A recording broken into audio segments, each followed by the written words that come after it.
Peter, ask him a lot of questions.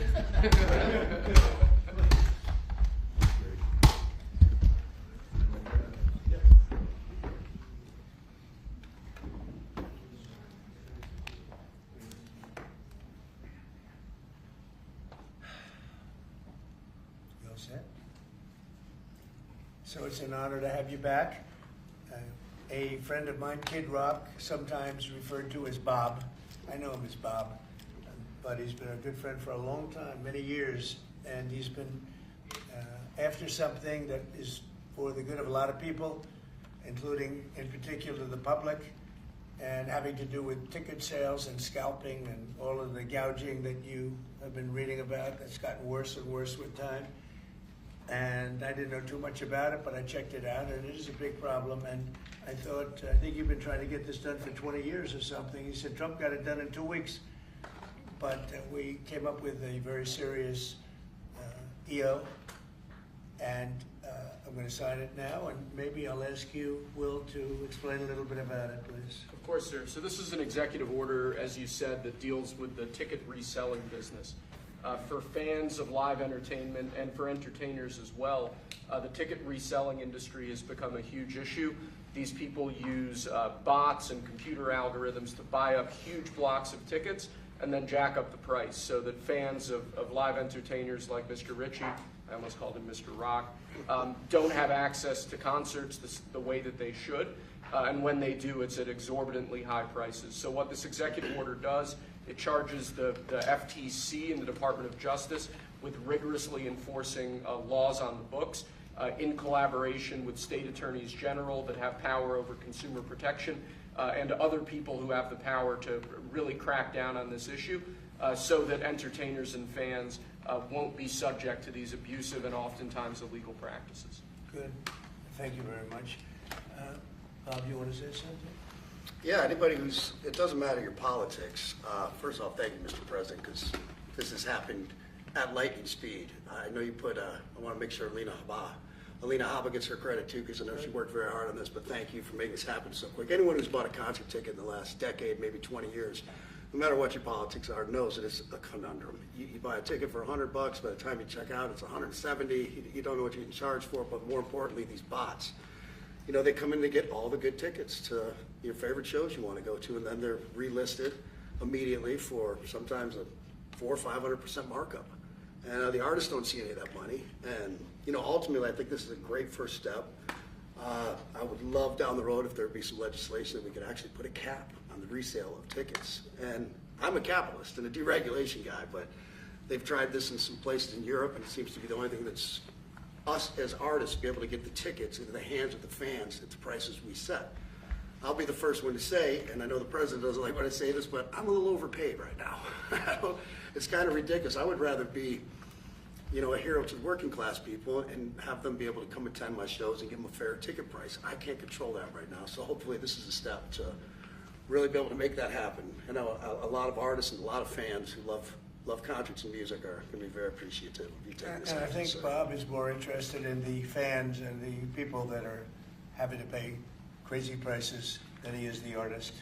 Maybe the artist a little bit, but the fans a lot. I've spoken to him over the years about it, and it's been, it bothers him. It bothers a lot of other artists too. You see the artists, and they go out with a $100 ticket and it sells for $2,000 the following night.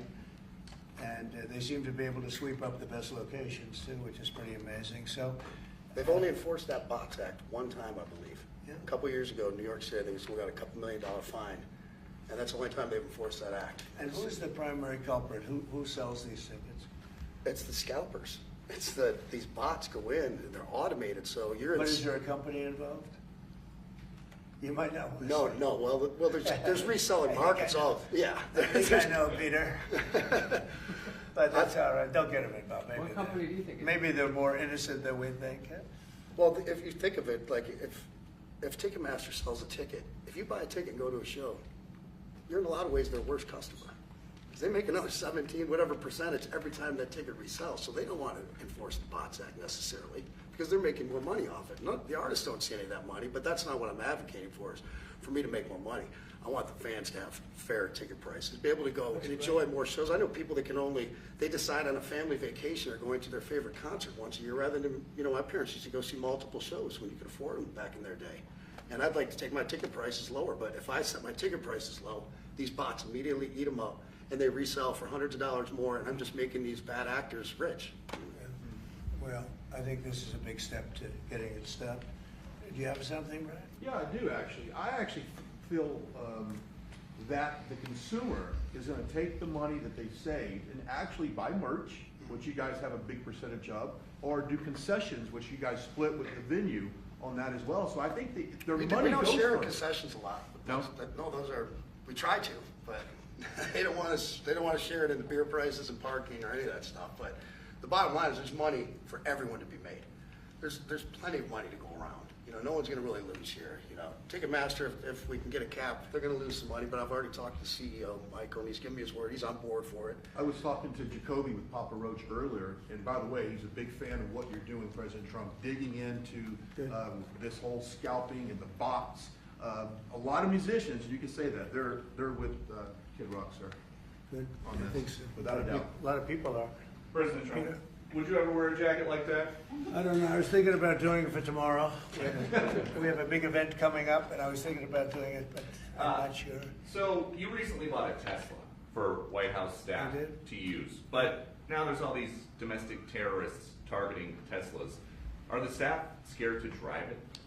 I don't think so. I haven't heard. They weren't complaining. I did buy one, and I let the staff use it. We have it parked conveniently, and one day we give it to Margot, one day we give it to Chamberlain, give it to Natalie, we give it to everybody around. Give it to Dan Scavino, but he's got so much money it doesn't matter. But they love the car, and it's a great car, and it's made here, and it's made in the country. He's got a tremendous plant now in Texas, and he has one in California. Does a lot of his work here, and he's been really unfairly treated, in my opinion. I travel. And Yeah. there's this other story. I know it's hypothetical right now, but if you were allowed for some reason to run for a third term, is there a thought that the Democrats could try to run Barack Obama against you I'd love that. for his third term? Boy, I'd love that. That would be a good one. I'd like that. No, people are asking me to run, and there's a whole story about running for a third term. I don't know. I never looked into it. They do say there's a way you can do it, but I don't know about that. But I have not looked into it. I want to do a fantastic job. We have 4 years, just about, almost close to 4 years. Time is flying, but it's still close to 4 years, and we're getting a lot of credit for having done a great job in the first almost 100 days. And we have some big things we're going to be announcing over the next 2 days that you know very well, Peter, and I think it's going to be something that's going to bring a lot of wealth back to our country, tremendous wealth back to our country, actually. And other countries are understanding it because they've been ripping us for 50 years, longer, but they've been ripping us off for years, right from the beginning. And I think this is going to be an amazing, I call it a lot of different names, but it's really, in a sense, it's a rebirth of a country because how we could have afforded to do what we did. We helped everybody, and they don't help us.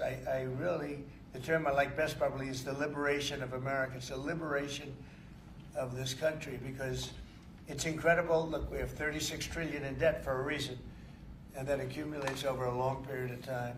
So I think what you're going to be seeing over the next couple of days will be very inspiring to a lot of people. They had a lot of auto plants being built in a certain country. I don't want to mention the country because we get along great with the country, but those plants aren't being built there anymore. They gave them up today and yesterday, day before, and they're building them all now in the United States. And we have many examples, not only auto plants, chip companies from Taiwan are coming in. The biggest, Mr. Wei, he's big. I said, you are a smart guy, aren't you? I've been reading about him over the years, but he controls a large portion of the chip business, as you know. You don't get smarter. They're going to be investing $200 or $300 billion. Apple's investing $500 billion. They always built their places in China. Now he's building here. I think because of you speak to Tim Cook, because of the election, but maybe more importantly because of the tariffs. You know, he's got really an obligation to do it. But we have many, many companies that you haven't even heard of. But I think we'll be at $5 trillion very soon. And if you think about this, we've never been anywhere near that. I don't know if we've ever been at $1 trillion. What do you mean by that? We're 500. What do I mean by trillion? 5 trillion. What are you referring to, sir? I think that we're going to be at $5 trillion of investment.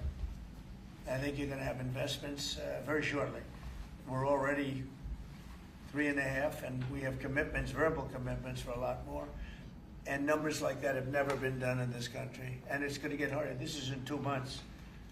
It's really in less than 2 months, because since we've really gone out with it.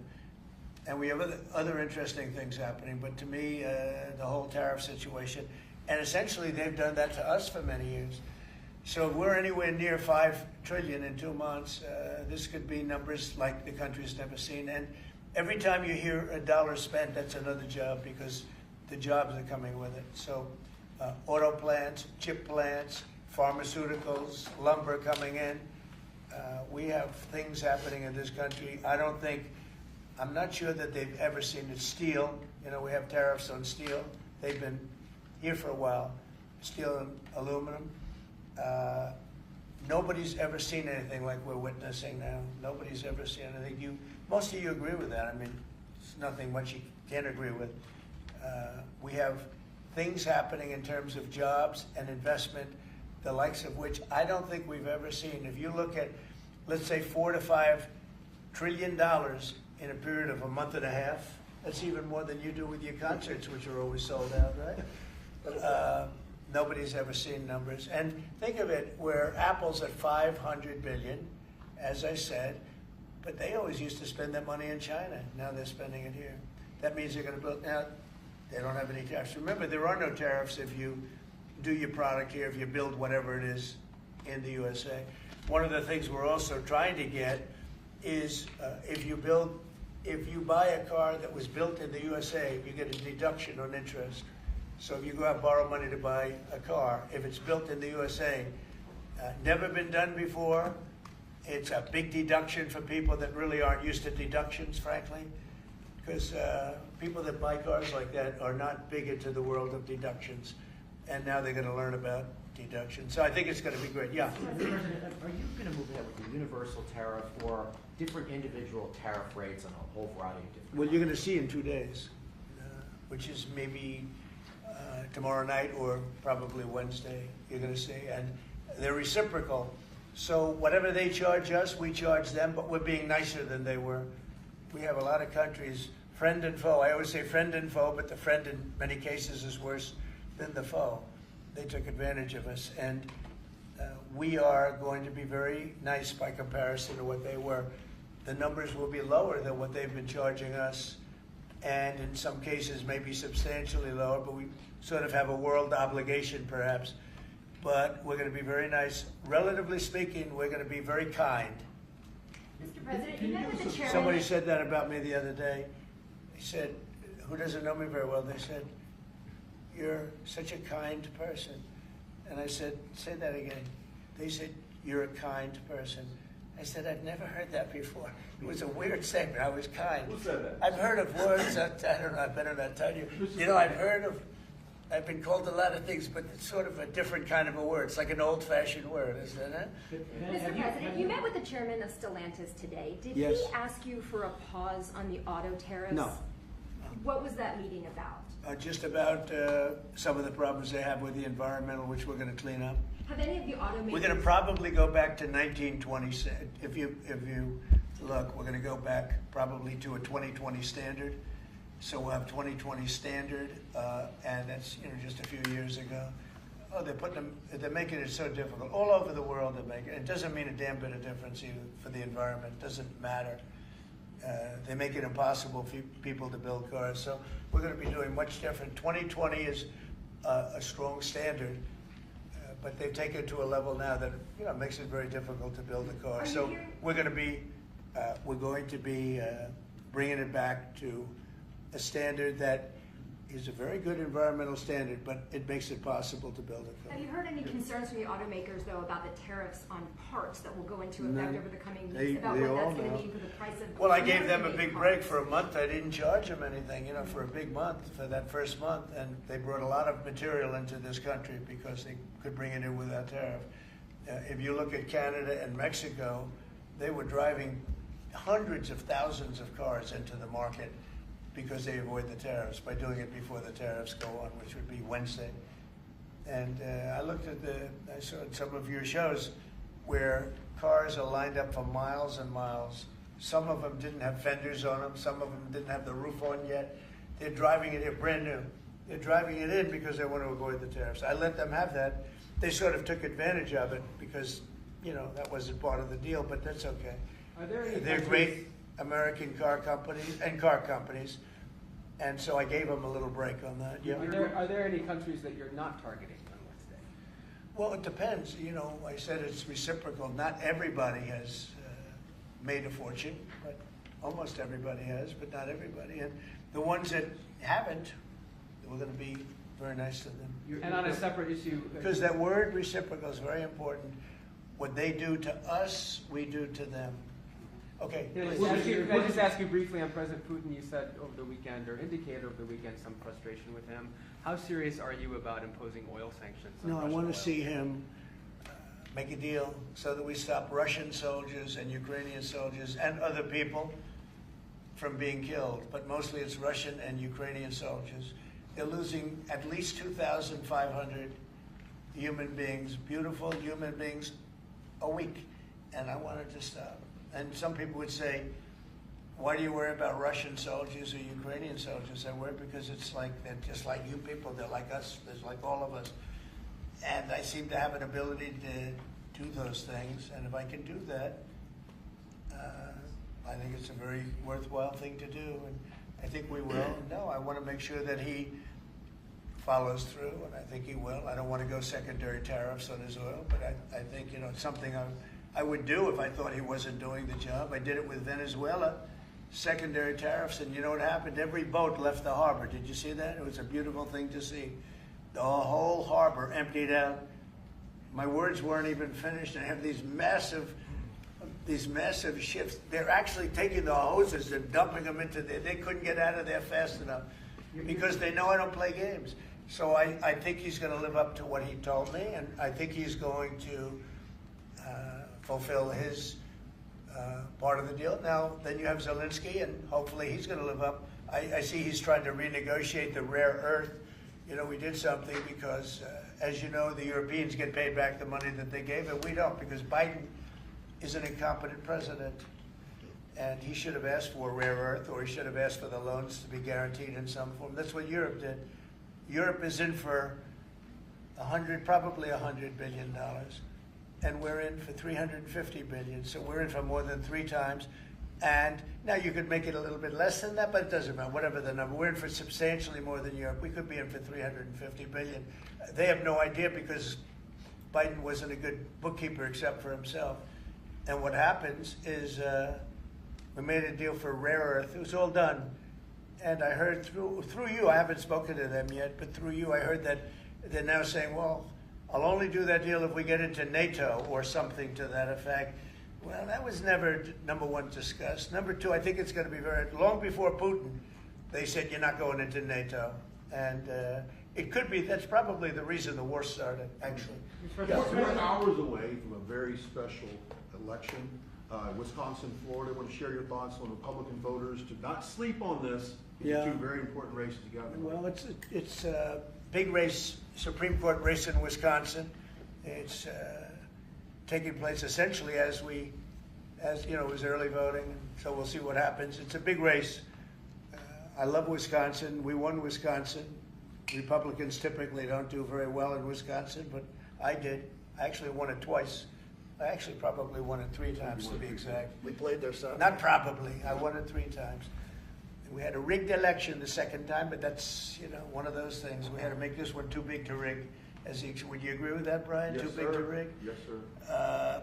So anyway, but there's a big race, and I hope you get out and vote for the Republican. The woman is a radical left lunatic, and let's see who wins. But the woman will be very bad. And you know, Wisconsin's a big state politically, and the Supreme Court has a lot to do with elections in Wisconsin. So if whoever it is that's running, including, you know, even Senate races, et cetera, but whoever it is in 4 years that runs, having Wisconsin is a very big, you know, we won it early and big, but winning Wisconsin's a big deal. So therefore, the Supreme Court choice, is the one you're talking about right now.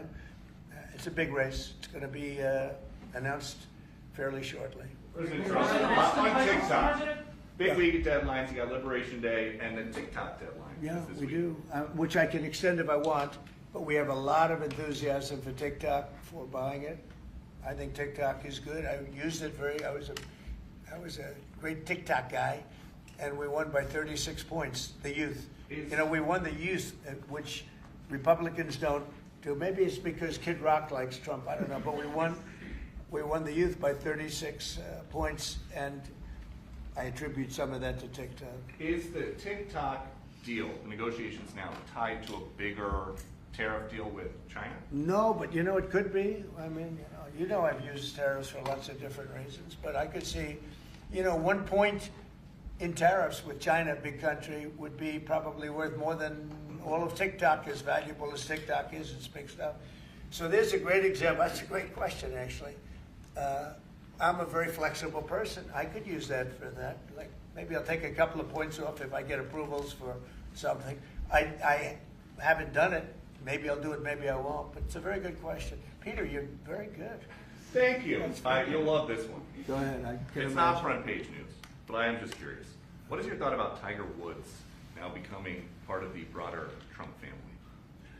Well, I love Tiger, and I love Vanessa, and they had a great relationship. I happen to think the relationship with my son, I happen to think the relationship was hurt very badly by the witch hunt that went on, Russia, and all the crap that they put Don through, who knew nothing about it. But Vanessa and Don had a very good relationship. They have incredible children, 5 incredible children, all good athletes, all great students. They're like great, and they broke up, you know, quite a while ago, and which was to me very sad because I think they're both great. Don and Vanessa, and Tiger actually called me a few months ago, and you know, I have a very special, very good relationship with Tiger. I played golf with him a couple of times over the last month, and he's a fantastic guy and a fantastic athlete. And he told me about it, and I said, Tiger, that's good, that's good. I'm very happy for both. I just let them both be happy. Let them both be happy. They're both great. To follow up on China, China, South Korea, and Japan say they're going to work together in cooperation to respond to the tariffs that you're going to put into effect this week. Are you concerned that this move of the tariffs this week could push some of the United States' closest allies to work with China? No, I'm not worried about it. I'm not worried about it. Yeah. Mr. President, can I ask you I about think something? they have a chance of doing better, actually, with the tariffs. It can actually help them in a certain way. And I think a lot of them will drop their tariffs because, you know, they've been unfairly tariffing the United States for years. And if you look at the European Union on cars, the European Union already dropped their tariff down to 2.5%. It was announced a couple of days ago, which is what which is a very small tariff. The United States charged very little. And I think I heard that India just a little while ago is going to be dropping its tariffs very substantially. And I said, why didn't somebody do this a long time ago? A lot of countries are going to be dropping their tariffs. About something that happened in France today, Mr. President. Marine Le Pen, the far-right leader, got convicted in court and is now banned from running for office for 5 years. Do you have a comment about That's that? a big deal. That's a very big deal. I know all about it, and a lot of people thought she wasn't going to be convicted of anything, and I don't know if it means conviction, but she was banned for running for 5 years, and she's the leading candidate. That sounds like this country. That sounds very much like this country. Okay, anybody else? You've been presented with a bunch of proposals for tariffs by your advisors that you're talking about that idea publicly. And who? That your advisors have presented ideas They to you do. about Oh, yeah. about tariffs and what to do in the next few days. Have you settled? Well, on you're any- going to see, I've settled, yeah, a long time ago. Yeah. But we talk about it. We talk about it a lot. We want to do what's right for the country and even the world. You know, it affects the world, not just this country. This has been the piggy bank for the entire world. So it really does affect the world, and that's important to me also. Yeah. Yes, Mr. President, in the past you have said that you want the quick return of Austin Tice, a Marine Corps veteran and a journalist who went missing in Syria over 12 years ago. Yeah. Have efforts been made to locate Austin Tice been extended beyond Syria, including potential leads in Iran? And do you have plans to get in touch with Ms. Deborah Tice, the mother of Austin Tice? And also at the same time, organizations like Hostage Aid Worldwide have been on the ground in Syria searching for Austin Tice for many years. Can I get your comment on the future, potential future plans to locate Austin Tice and to bring him home finally? So we've been looking, as you know, for Austin for years. I don't know about Biden. I don't think Biden was looking for anything, but we were, and there's been virtually no sign. You know that. There's been no sign of Austin. An incredible young guy. Be less young now. It's been a long time. It's been many, many years. The mother is fantastic. She's a very committed mother that her whole life is to find her son, who was in Syria and just disappeared off the face of the earth. So, you know, a lot of bad things happen. But we're always, you know, we will never, until we find out something definitive, one way or the other, we'll never stop looking for him. But we have been, and the response, it's just a lot of dead ends. He's been gone for a long time. The problem is there's never been a sighting. You know, sometimes you'll have somebody you're looking for him and there's a sighting. There's never been a sighting of Austin, but we are out there and we have great respect for his family and for his mother. She's been unbelievable. Yeah, Mr. please. President, a question about... No, behind you. No, apologies. Yes, you've had outreach with the leaders of Russia and China. You've made an outreach to Iran. When are you going to plan to reach out to North Korea and Kim Jong-un? Anytime in the near future? Well, I do. I have a very good relationship with Kim Jong-un. Now, you people hate to hear that, but it's very important. I got along with him fantastically, as you know. It started off very rough, very nasty. Little rocket man, the whole thing was a nasty deal. And then one day we got a call that they'd like to meet. We met. We have a great relationship. And yeah, we have, there is communication, yeah. Mr. I President, think it's very important. You know, he's a big nuclear nation, and he's a very smart guy. I got to know him very well. Remember, I put my foot across the line, and then I walked across the line. I don't know if Secret Service was thrilled with that. They actually wasn't. They were not too thrilled. But I have a very good relationship with him. Yeah, we'll probably do something at some point. Yeah, please. Jeff. who's on your short list, Mr. President, to replace Elise Stefanik as U.S. Ambassador to the UN? So we have a lot of good people that wanted. First of all, Elise is fantastic, and I just don't want to take chances with you guys saying, how is the election going? We have a congressional election that's a little bit close. I guess the one is in good shape, but the other one's a little bit close. But Randy Fine is a great guy. They're both good candidates. They're very good. But it's, you know, a little bit, we want to be careful. And Elise is very popular in her district, and so am I. We won by a lot of points, and so did she. And there's a lot of people that wanted to run for it, but we have no idea, are they going to win it? I think it's just security. And I said, Elise, what about going back? Because they love you there, and she's going to take a big leadership position with Mike Johnson and the group, the speaker. And I can tell you that for the replacement, we have a lot of people that have asked about it and would like to do it. David Friedman, Rick Grinnell, and maybe 30 other people. Everyone loves that position. That's a star-making position. And so we'll see what happens. But we have a lot of people that are interested in going to the United Nations, as you can imagine. Yeah. So we get a quick music question. Favorite song to play live is what? And then my question for you, Mr. President, your favorite rally you did last year, 2024. What was your favorite one? Favorite song to play live? Yeah, favorite song to play live. Oh, that's a tough one. It'd have to be one of the hits, probably Cowboy or Ball at the Bar. There's a song that I've played every night that was never a singular hit that I probably should not say the words to in this office right now. I think for you, Mr. You never met a He does- certain by the person way, like his me. rallies are amazing. He does great and gets big crowds. He's really a star when it comes to that. He is a very talented guy. I would say maybe Madison Square Garden, Yeah. because anybody that was there, the owner of the garden, Jim Dolan, who's, to me, always been terrific. He said this, he's never seen anything like it. We had, when you announce Madison Square Garden, it's a big arena, but we sell out big arenas. We sold out in Milwaukee, we sold out at every big arena.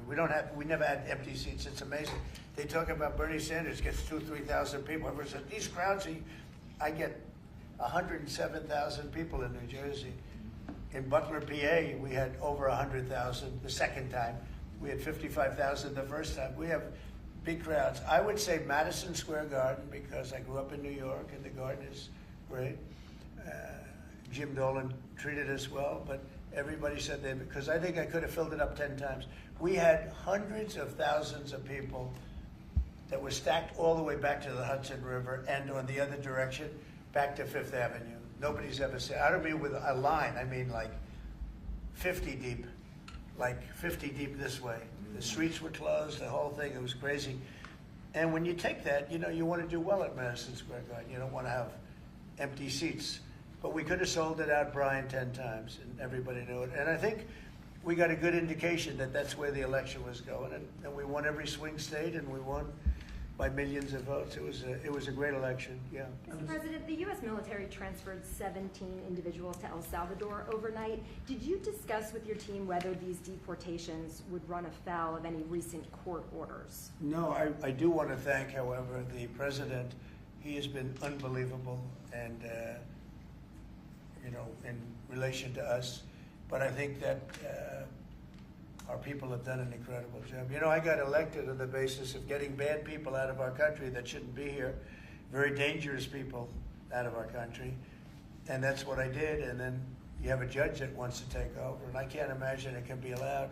If it was up to him, they'd all be put back in our country. These are killers. These are drug lords. These are really bad people. But I want to thank the president of El Salvador because he's done an amazing job. You saw it. Yeah. Elon Musk's special government tenure is coming to an end, 130 days, I think another month. Yeah. Do you want him to stay longer, or is it time for him to go back to running his companies in Europe? Well, I think he's amazing, but I also think he's got a big company to run, and so at some point he's going to be going back. He wants to. Did you want to keep him around? But I'd keep him as long as I could keep him. He's a very talented guy. I love very smart people. And he's very smart, and he's done a good job. DOGE has. We found numbers that nobody can even believe, like 400 billion, 500 billion. It could be close to $1 trillion by the time they end on different things. And he's led the charge, and you've seen a lot of his people. And these are people that joined up. I always say they're high IQ people. I like high IQ people. And they've done a great job. No, at some point, Elon's going to want to go back to his company. I will say he's got, despite the way he's been treated, so he's an American patriot, but the way he's been treated with Tesla is just terrible. It's just terrible. Once he goes In fact, back- you have a Tesla. And you love it. You love it. He was saying before he bought a Tesla, he loved it. A lot of people are buying Teslas, I think, and I hope they are. He should not be treated that way. He's done an incredible service to our country. Well, once he goes back, is DOGE going to keep operating even without Elon here? Well, I can't tell you that. I can say this, that a lot of the people that are working with DOGE are the secretaries, the heads of the various agencies, and they've learned a lot, and they're dealing with the DOGE people. I think some of them may try and keep the DOGE people with them, but, at a certain point, I think it will end. But they have also gotten a big education, and they're doing a really good job. There'll be a point at which the secretaries will be able to do this work and do it very, as we say, with the scalpel. And that's what we want. Yeah, Jeff? Mr. President, have you had any updates on the U.S. soldiers missing in Lithuania? I have. Can you give us an update? So 3 are no longer with us, and 1 is unfortunately probably in the same category, but they haven't declared that yet. It was a very heavy truck, like a toy, but I mean, really heavy. That lifted the heaviest equipment, and it would seem that the bank of a lake collapsed. You know, the weight is so big, and it was at night, and it was very cold weather, and ice, a lot of ice, and it's possibly slipped. And the weight is so enormous of this thing. It's a massively heavy vehicle, and if they slipped a little bit, that's probably what happened, and it flipped. And 3 are gone, and 1 is missing. On a separate topic, follow-up on immigration, did you see the video of the Tufts University student who was taken off the street by ICE agents last week in hoodies and masks? There's been a lot of criticism of that. Are you comfortable with how that was handled? Well, I haven't really looked at it in any detail, but I will. I mean, I have seen it quickly, but not. I wouldn't want to comment on it. Yeah, please. Yeah, Mr. President, would you be able to confirm recent reporting that you are making plans to go to Saudi Arabia next month?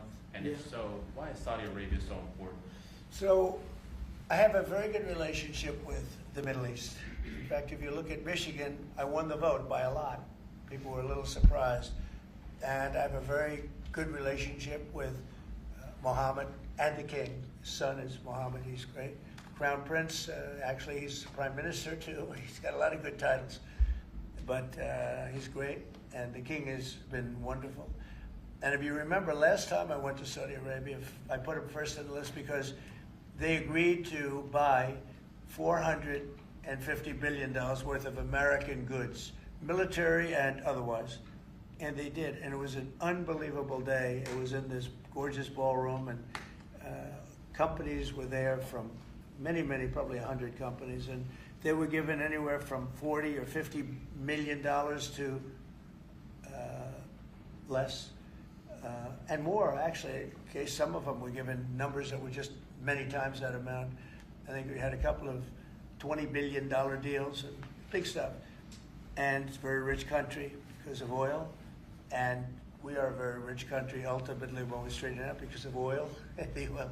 Oil is always good, and I agreed to do it again, and they've agreed to spend close to $1 trillion of money in our American companies, which to me means jobs. So they're going to spend hundreds of billions of dollars giving them to American companies that are going to be making equipment for Saudi Arabia and other places in the Middle East. And for that, I think it's worth it. I did it last time, $450 billion. And the press was there. It was one of the most unique days I've ever seen, where companies would get up and you're getting $20 billion. The name of the company, the chairmen were all there, every chairman and top person in the company. You remember that, Peter? I don't know if you were there. You might be too young for that. I was on the Democratic campaign trail at the Oh, time, that so I was missed boring. This was a much better deal. But it was amazing, actually. It was an amazing day. We sold and we partook in $450 billion worth of investment into American companies. And they announced the company, the amount of money, $1 billion, $5 billion, $25 billion. And the chairman of the company, many of whom, you know, well-known figures, prestigious figures, great business leaders, they went up, they shook the hand of somebody, and they would sit down, and we just had a big investment made. So it was a record. Nobody ever beat it before. $450 billion worth of jobs. I view it as jobs more than anything else. And now we're close to $1 trillion, so it's more than double the number that we did when I first came to office. And this trip takes place next month. It could be next month, maybe a little bit later, yeah.